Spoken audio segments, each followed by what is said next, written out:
Brian had always been a man of patterns. He liked his shirts ironed a certain way, his coffee black and steaming at precisely 7 each morning, and his investments calculated to the decimal point. People called him boring, safe, or his personal favorite, predictable. But it never bothered him much, until Jill threw those words at him like daggers during their last argument.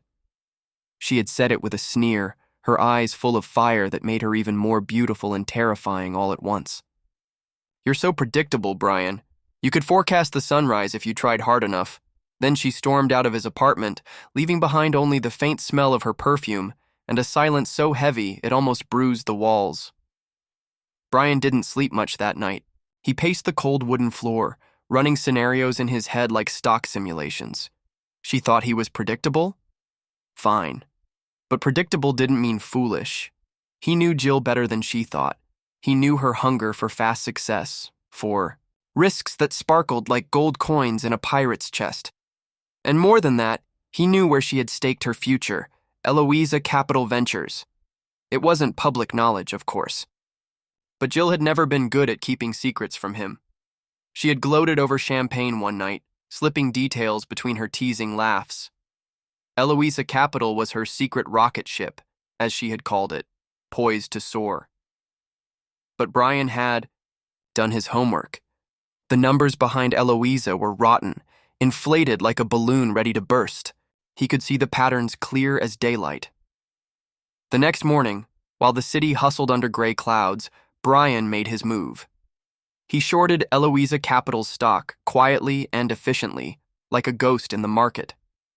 Every click of the mouse felt like closing a door on a chapter Jill never believed he would dare to write. What she didn't know, what she could never predict, was that Wilfred, the so-called visionary behind Eloisa Capital, was a man drowning in his own lies. Brian had met him once at a charity gala Jill dragged him to. Wilfred's handshake had been clammy, his laugh too forced, his eyes darting around the room as if afraid someone might shout fraud at any moment. Brian had clocked it immediately, and now, as he watched the red arrows bleed across his trading dashboard, he felt a grim satisfaction settle in his chest. Eloisa's stock was spiraling, just as he had foreseen. Reports of embezzlement were trickling into the media, faster than Wilfred could deny them. Jill's golden rocket ship was nosediving into the dirt. But this wasn't just about revenge. Not entirely. Deep down, beneath the sharp edges of his pride, Brian still cared for her. He imagined her sitting in some upscale office, panic curling her fingers as she stared at the same financial carnage. She had always loved to gamble, but she never truly understood the game, not like him. Brian picked up his phone more times than he wanted to admit that day, his thumb hovering over Jill's name. He could warn her. He could tell her to sell whatever shares she had left, to cut her losses before the fall flattened. Her completely. But he didn't. Not yet. Instead, he let the hours crawl by, let the disaster unfold exactly as he had predicted. He wanted her to feel it, to understand that predictability wasn't weakness. It was power. As evening settled over the skyline, Brian finally saw her name flash across his screen. She was calling him. A flicker of something bitter and sweet twisted in his chest. He let it ring twice before answering. "Brian," Jill's voice, cracked, heavy with desperation and disbelief. "Tell me you saw this coming." He exhaled slowly, the shadow of a smile tugging at the corner of his mouth. "I did," he replied, his tone even and cool. "I always do." There was a pause on the line, heavy and suffocating, like Jill had forgotten how to breathe for a moment. Brian imagined her sitting there, probably in that sleek glass office she had bragged about last month, her perfectly manicured fingers trembling over the receiver. She had always liked to pretend she was made of steel, but under pressure she cracked like porcelain every time. "Brian?" She started again, softer now, like she was peeling away the layers of pride she usually wore like armor. "I need you to tell me what to do." The irony of it almost made him laugh, but there was no humor in the moment. Instead, a cool detachment settled in his voice. "Jill, you never wanted to listen to me before. Why now?" "I thought I was playing smart," she admitted, her voice tight with regret. Wilfred made it sound so flawless. He said this dip was just market noise, that it'd recover. Her words tumbled out faster, like she was afraid he'd hang up if... She hesitated. Brian's jaw clenched at the mention of Wilfred, that smooth-talking fraud. Jill had fallen for the glitter without ever checking if it was gold or just dust. He had seen through Wilfred the moment they met, but Jill, she had been dazzled, like so many others. "You're holding your position, aren't you?" Brian asked, though he already knew the answer. A sharp breath escaped her, a mixture of shame and panic. "I maxed out, Brian. I leveraged everything, even my..." She stopped herself, but he didn't need her to finish the sentence. Even her apartment.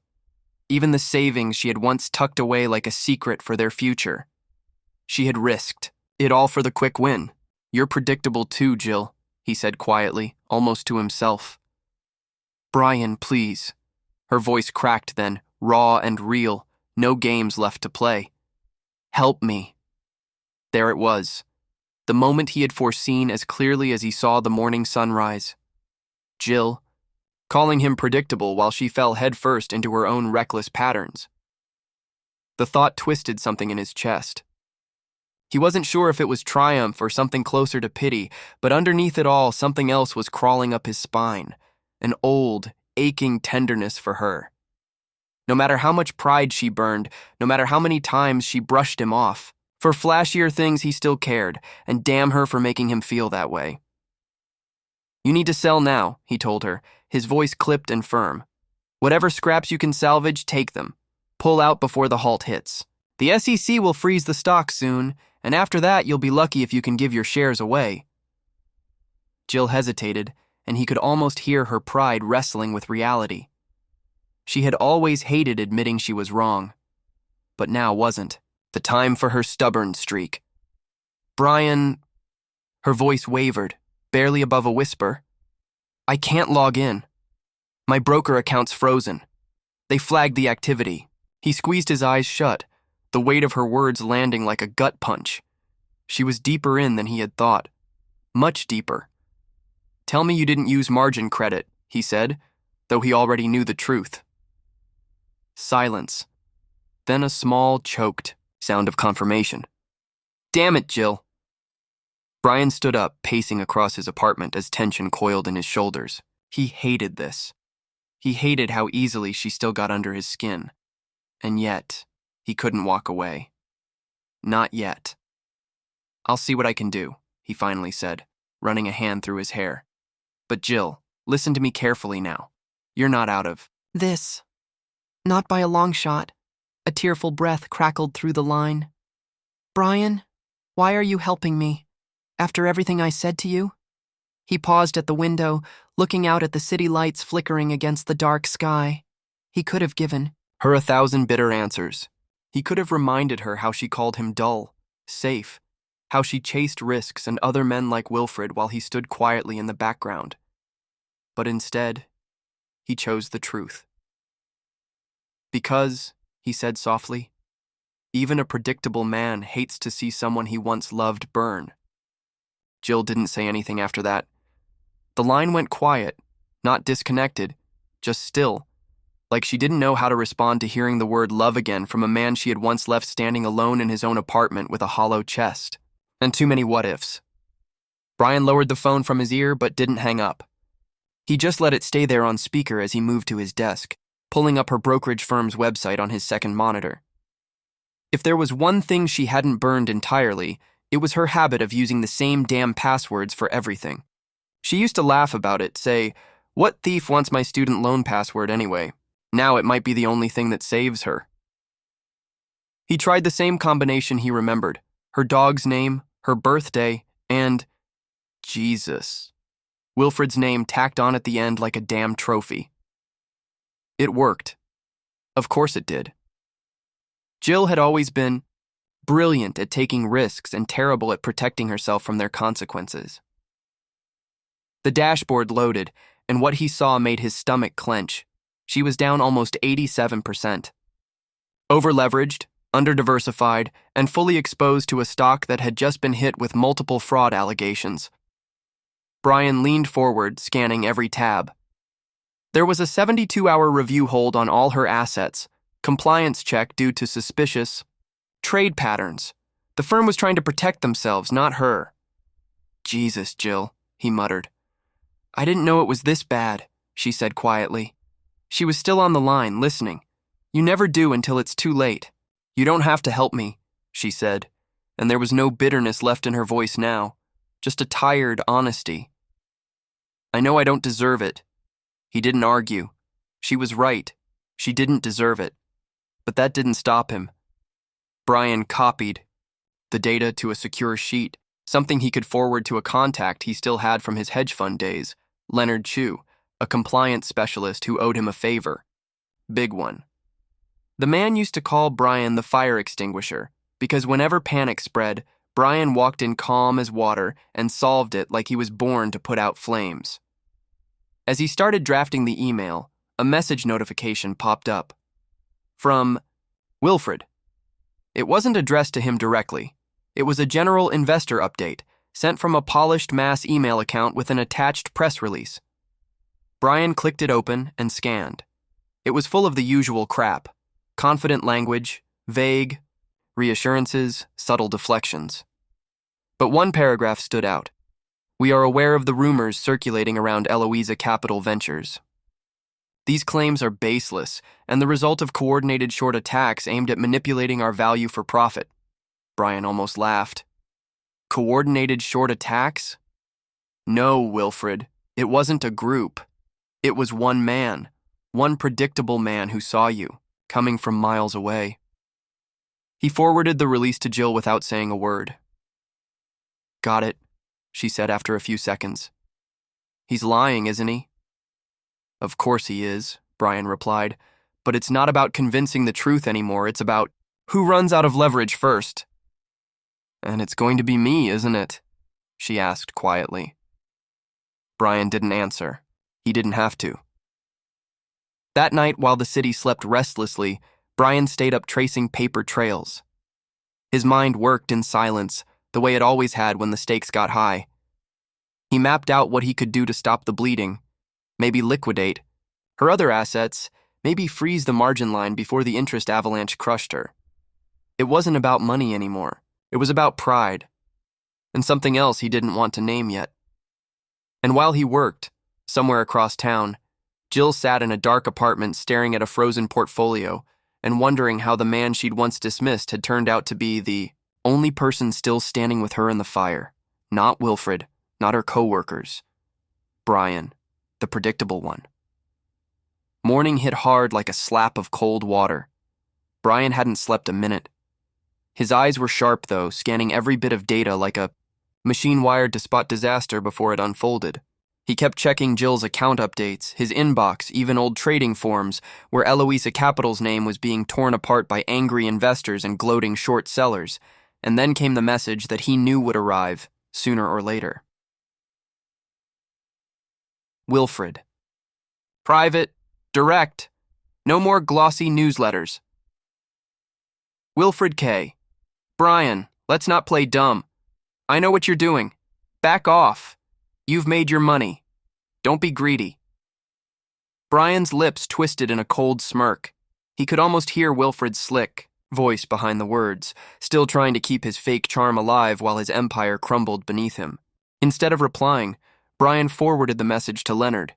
He didn't need to waste breath on threats. The numbers were doing the talking, louder than any argument. Brian, Jill's voice cut through the quiet. She'd called again, this time, sounding hoarse like she'd cried herself empty overnight. I just got a call from legal. They're saying I might be liable for internal leaks. Wilfred's trying to pin it on me. Brian froze, his fingers curled into a tight fist on the desk. Of course Wilfred would.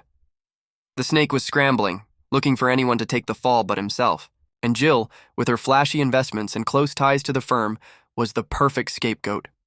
Send me the contact details, Brian said, his tone sharp as steel. Now! She did without argument. He was already dialing Leonard before her message, even finished arriving.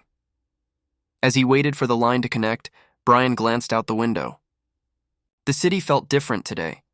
like it was holding its breath, waiting to see if Jill would drown or claw her way back to the surface. Leonard answered on the third ring, his voice gravelly and annoyed until he heard Brian's name. Brian? Thought. You were done with these messes. Not today, Brian replied grimly. I need a containment. Fast. Eloise is sinking and they're trying to peg an internal fall guy. A girl, Jill. There was a beat of silence. That Jill? Yeah, Brian said, a bitter edge creeping into his voice. That Jill. Leonard exhaled sharply. All right, I'll pull strings, but listen, Brian, if Wilfred's gunning for her, it's because he's desperate. Cornered animals bite hard. Counting on it, Brian replied. After hanging up, Brian stared at his reflection in the darkened monitor. He didn't look tired. He looked dangerous. Focused. Jill texted him a few minutes later.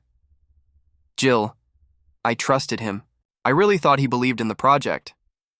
Brian let the message sit there for a while. She didn't need comfort. She needed truth. So he answered. Brian, no. He believed in your ambition. That you'd chase gold even when it smelled like rot. Another message came through almost instantly. Jill. And you? What did you believe? His fingers hovered over the keyboard. A dozen answers buzzed in his mind. He could have told her the truth, that he believed she would burn out her wings flying too close to every flame. But he typed something else. Brian. I believed I'd be the only one left when the ashes cooled. She didn't reply. She didn't have to, because somewhere, deep down, Jill knew he wasn't wrong. And as Brian turned his focus back to the markets, he felt something shift. Wilfred was losing control. Fast. The headlines were picking up speed, regulators were circling, and the sharks in the financial waters were starting to taste blood. Brian wasn't just predicting the fall anymore, he was orchestrating it. By the high time the sun dipped beneath the skyline, the headlines had become a storm cloud hovering over Eloisa Capital. Fraud allegations, insider trading, inflated asset valuations. Wilfred's once pristine empire was rotting in plain sight, and the vultures were feasting. Brian watched it unfold with a sharp, almost surgical focus. His hands moved with calm precision, executing trades and rerouting funds, making sure every thread of the collapse tightened perfectly around Wilfred's neck. Jill called again, her voice trembling between fear and disbelief. They froze my personal accounts, she whispered, like if she said it louder, it would make it more real. Brian, my personal accounts. He shut his eyes briefly, feeling the weight of her panic press against him. He could almost see her pacing. That luxury apartment she once bragged about, full of designer furniture and hollow victories. Now it must have felt like a gilded cage. They're pulling everything apart, she continued, her breath uneven. They're auditing my emails, my messages, everything. Wilfred told them I was part of the leak. Of course he did. Brian's jaw tightened. Wilfred was cornered, and a man like him wouldn't go down quietly. He'd light every bridge on fire if it meant there was a chance the smoke would cover his escape. Listen to me, Brian said, steadying his voice. They're looking for someone to blame because Wilfred's story is falling apart. You were too close, too visible. You were perfect bait. Her silence felt like defeat. I should have listened to you, she admitted softly, her voice cracking under the weight of her regret. All those times you warned me, I thought you were just afraid of taking risks. Brian's chest ached in a way he hated. Not for himself, but for her. For the girl he once believed was invincible, and the woman now realizing she'd been a pawn in someone else's game. You weren't afraid of risk, Jill, he said quietly. You were blind to danger. As he spoke, a new alert popped onto his screen. An anonymous tip-off had been posted to a major financial watchdog site detailing Wilfred's offshore accounts and illegal asset movements. Brian recognized the signature encryption immediately. Leonard had come through. Wilfred was done. Brian's lips curled into a grim smile. This was no longer just damage control. This was a reckoning. "Brian," Jill's voice broke through his thoughts again, barely holding itself together. "They're going to arrest me, aren't they?" His breath slowed, and for a moment, he let himself feel the bitter weight of her words. She wasn't wrong. Wilfred's flames were spreading fast, and she was directly in the path. "Not if I get to him first," Brian replied, his voice low and cold with determination.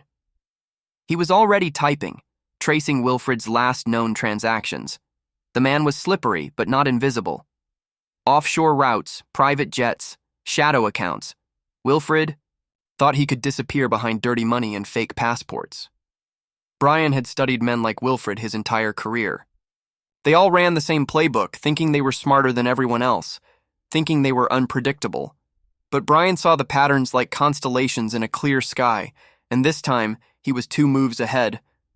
"I'll find him, Jill," Brian promised, his gaze hardening on the screen.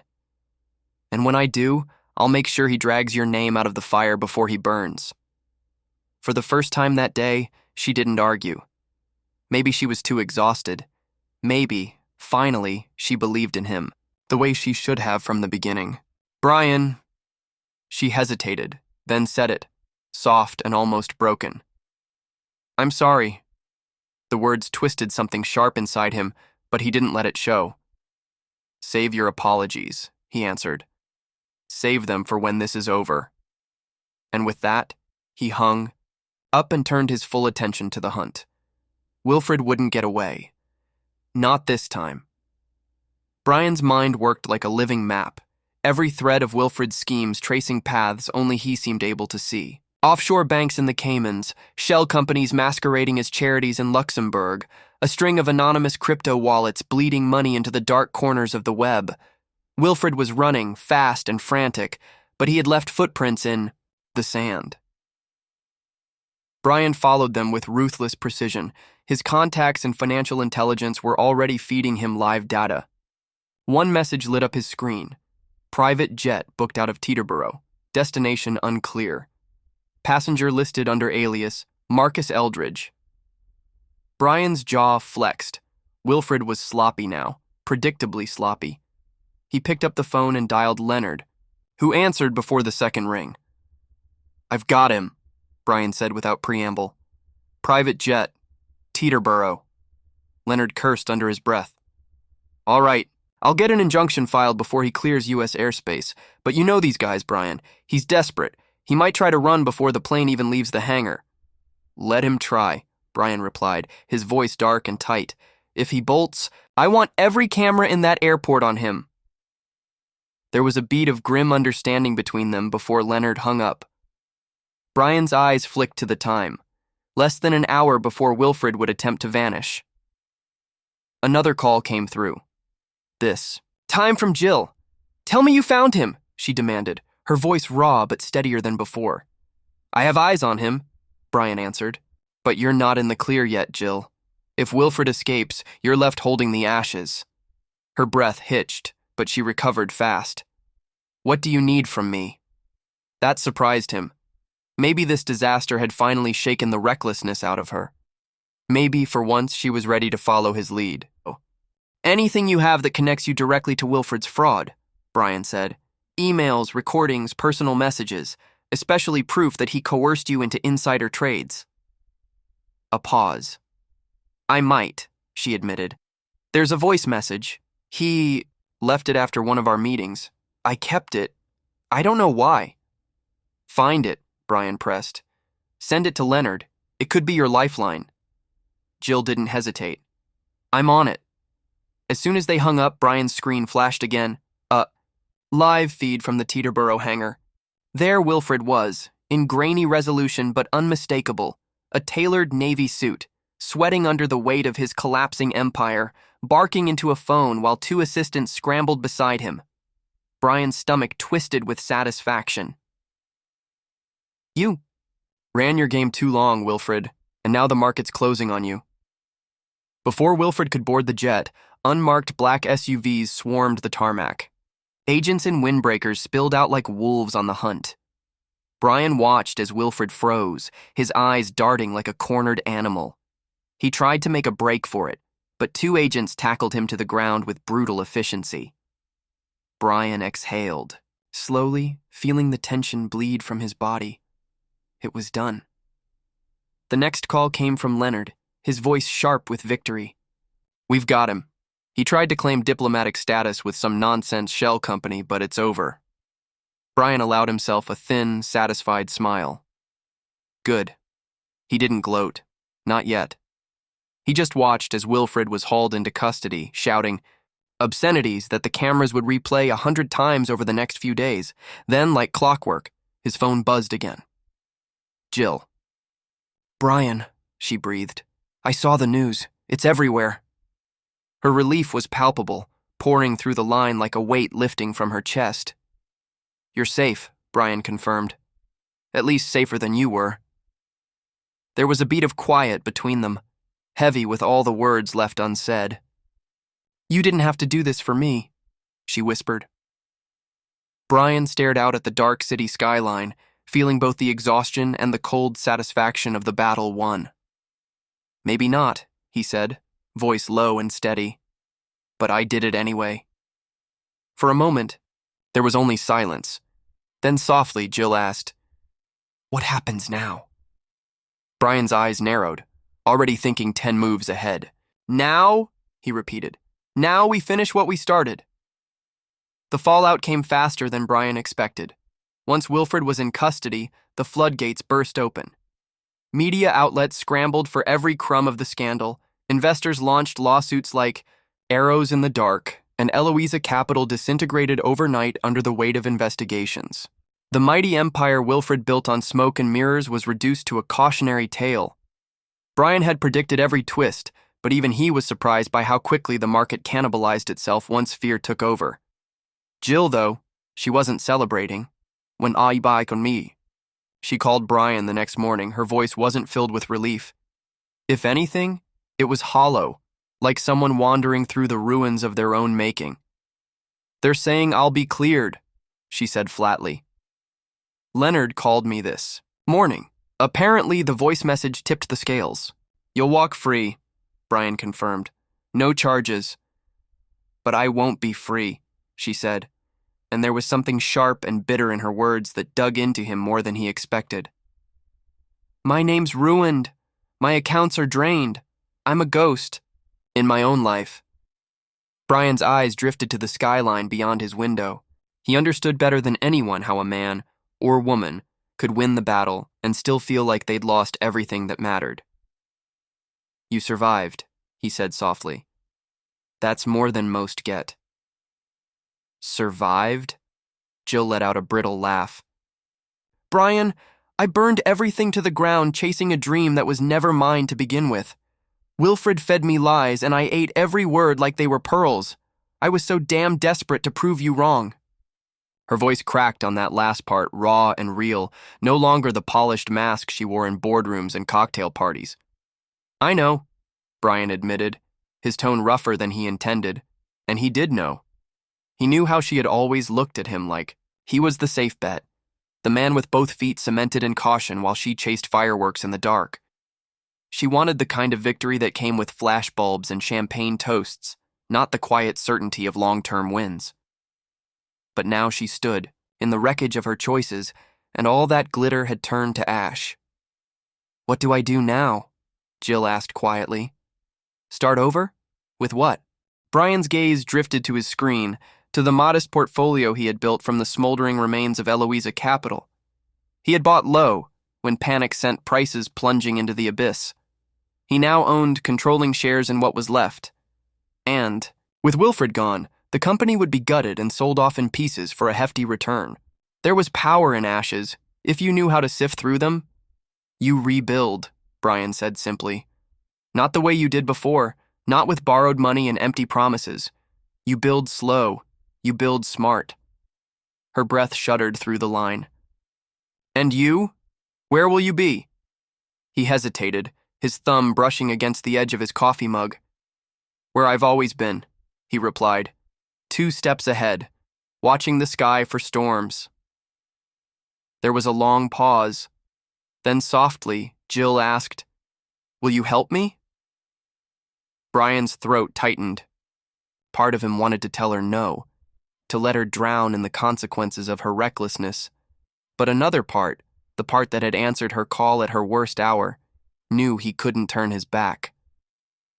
"I already did," he answered. "No, I mean really help me, Brian," she pressed, her voice trembling.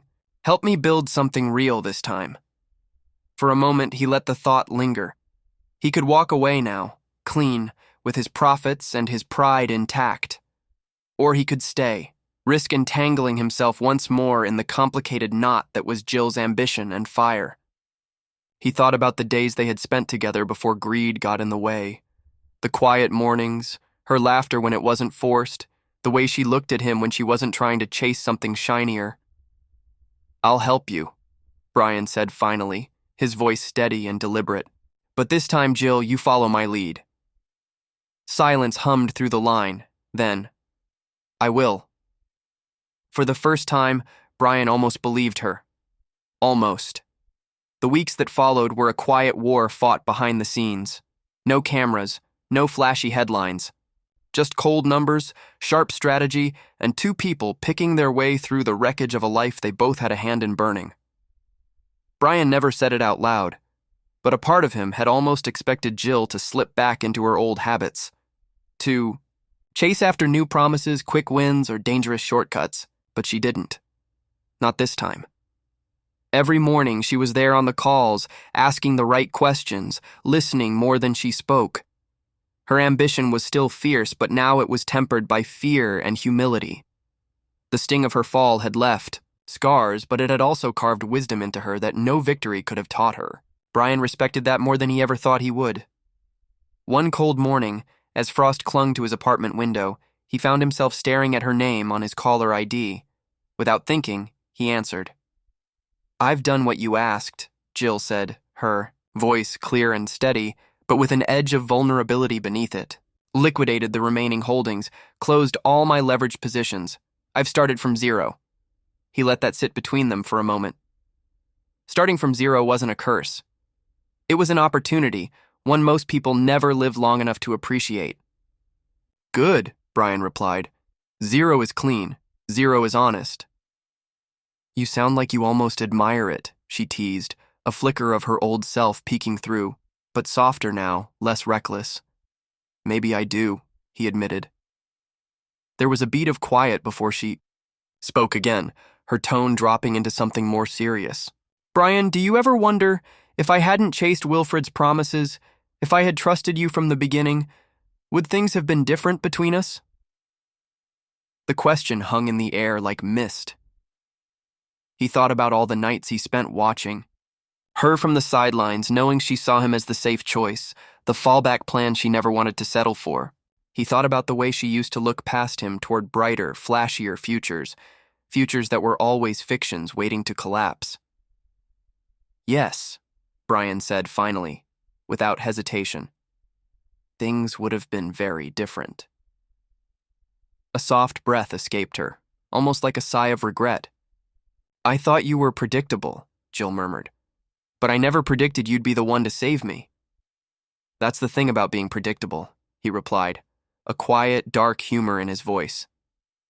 "No one sees you coming until it's too late." She laughed, but there was no mockery in it, only something fragile, maybe even grateful. "Brian, would you consider building something with me? Something real this time. No shortcuts, no Wilfreds. Just us." He didn't answer right away. His eyes moved across the room to his trading monitor, still glowing with the remnants of the day's market close. He had profited from her fall, bought low, just as he always did. She had crashed spectacularly, but now, here she was, offering him something rarer than a windfall. Partnership, built not on illusion, but on lessons learned the hard way. Slowly he leaned back in his chair. "On one condition," Brian said. "Name it." "You stop running toward every flashing light like a moth," he said softly. "You stay grounded. You trust the boring man who sees the storm before it breaks." Her answer was immediate. "I will. I promise." For once, he believed her. Maybe because she had lost everything, and there was nothing left for her to pretend about. Maybe because, for the first time in her life, she had been forced to face herself without the distractions of fast wins and hollow victories. Or maybe, just maybe, because she had finally seen the worth in the man she once dismissed as predictable. As they ended the call, Brian looked out over the city skyline, a faint glimmer of dawn brushing the horizon. There was something fitting about it, the end of a long, dark night and the start of something new. Not perfect, not easy, but real, and that in the end was worth more than all the fortunes they had lost.